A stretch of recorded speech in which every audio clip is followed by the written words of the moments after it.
What's up, guys? I just got done with jiu-jitsu. Had a good class. It's kind of like, we learned some techniques. We were kind of going over guillotine chokes. This morning class that I go to, we used to call it the old man class, but it's kind of changed now. Um, it's kind of open to anybody, but it's more like a principles type class where we don't just learn the techniques and drill them over and over. It's more we're talking about like why certain moves work, like the anatomy, the physiology, the kind of the mechanics behind it, the angles, so that you can then apply these principles to maybe similar techniques but in different positions, and trying to understand how they might work in those positions or not. So if you have no idea about jiu-jitsu, then that makes zero sense to you. But anyway, that's kind of the class. Very good class. We do that for about 30 minutes, then we roll for 30 minutes. And it's a good time. So, all right. Look, today I want to talk a little bit about omega-3s, omega-3 fatty acids, and fish oil. Just like a brief overview. I've kind of mentioned it to some patients, and I think I mentioned on some videos. I tend to recommend a lot of omega-3s to patients. I personally take a lot of, I use a lot of chia seeds in my diet, which may not be quite as readily available as fish oil, and obviously though, but I would prefer try to get it through dietary means as opposed to a pill or capsule. But some people need the capsules, and I'm not a huge fan of eating fish. So chia seeds are probably my largest source of omega-3s, other than also taking fish oil capsules from time to time. So, but anyway, what's the point? What am I talking about? Okay, so there's several studies, and really these studies are somewhat, they're not like conclusive. Okay, it's just more like looking at overall pictures and seeing if there's a trend. And one of the studies was looking at omega-3 fatty acids and dietary consumption in children and their vulnerability to addiction later on. So it's possible that having a diet low in omega-3 fatty acids as a child can put you at higher risk of opiate and alcohol addiction. That's important. That's interesting. There was another study where it looked at fish oil supplementation reducing cortisol levels and perceived stress. And it's one of the things I've been recommending to a lot of my patients who suffer with anxiety, as well as my patients going through withdrawal, to try to help reduce some of their cortisol levels by adding fish oil and omega-3. Now, again, is that guaranteed to work? No. This is not. This is kind of off-label right now. We don't know if this is effective, but to me, it's a dietary intervention, and I think it's worth a shot. I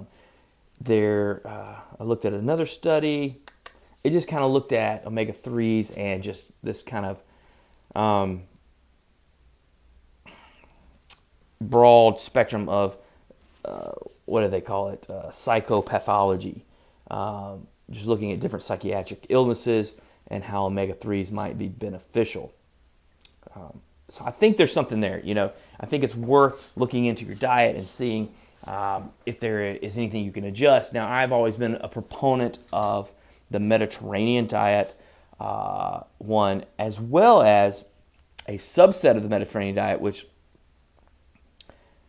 is probably my preference, is called the MIND diet, M-I-N-D, which is being looked at in helping reduce Alzheimer's and dementia later in life. And I think it's got some very promising research behind it, and I'm interested to see what becomes of it. Talking about diets is almost like talking about religion. If you've got a diet that works for you, you're healthy, then good. But a lot of folks are just kind of stuck in an Americanized way of eating. Eat for convenience, they eat for taste, and eat for, that's probably it, right? Convenience and taste. I mean, and they don't think much past that, okay? And then a lot of times if we eat a healthy meal, we then want to reward ourselves later that same day with some kind of dessert or snack or something that's unhealthy, just, to pat ourselves on the back for eating healthy earlier, right? Instead of having this consistent pattern of a healthy way of eating. And I'm guilty of this as well. So I think we can all do better. But anyway, my point is I've been kind of doing this research into like dietary methods that might be beneficial for addiction. I had mentioned on an earlier video, I think I did a video on it, about ketosis with alcohol withdrawal. Now, I don't know how they got these patients into ketosis, and I don't know that that's the best route. Like I said, I've always,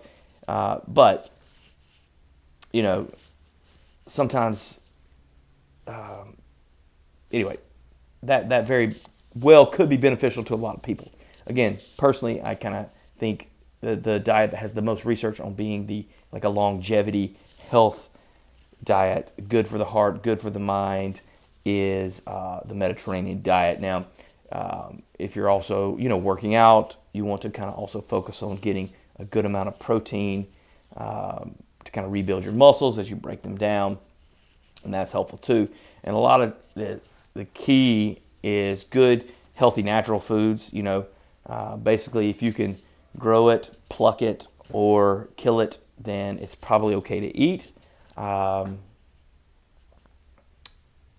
And just be careful with all the other stuff, all the processed junk, and try to keep your body fat low. It doesn't mean you have to have visible abs or that you have to look like somebody magazine model. Those folks are manipulating their diet to get to look a certain way that's not necessarily always healthy, right? But you do want your body fat lower. On the lower end, you want your muscle mass a little bit higher than what the average person is walking around with, okay? And you want to make sure you're working your heart, your lungs. And one of the best things to do exercise-wise is just walking. I mean, walk every day, a lot of steps in, take a couple days a week. Like, this is just kind of a bare minimum. Take a couple days a week and get some strength training in, and then maybe a couple days a week to do something a little more high intensity. But every day, have at least 30 minutes of walking in. So that's a good basis. So you could do walk every day. You could do push-ups and like body weight push-ups. You could do some pull-ups if you can. You could do some sit-ups and some body weight squats. You could do that 2 to 3 times a week. And you could walk every day and then maybe do some kind of jumping jack circuit or something. I don't know. Just to like a couple times a week, or jump rope is perfect. Jump rope. Just to get that heart a little more high intensity training. That would be a good workout session for kind of I think a beginner. Just to kind of focus on health. Anyway, so I just want to talk about fish oil. I don't know how I went down this road. I'm just rambling now. Look at ways that you can improve other aspects of your life while you're on this journey and trying to recover, because it'll just make everything better, okay? It'll make you healthier. Now, one of the purposes is to live better. So you eat better to live better. Not, will it help you live longer? Only God knows. But to be more functional every day, I think is huge. To have more energy, to sleep better, just to be able to do more things with your family, and for as long as God allows you to live. So, all right, guys. Hope y'all have a great day. Peace.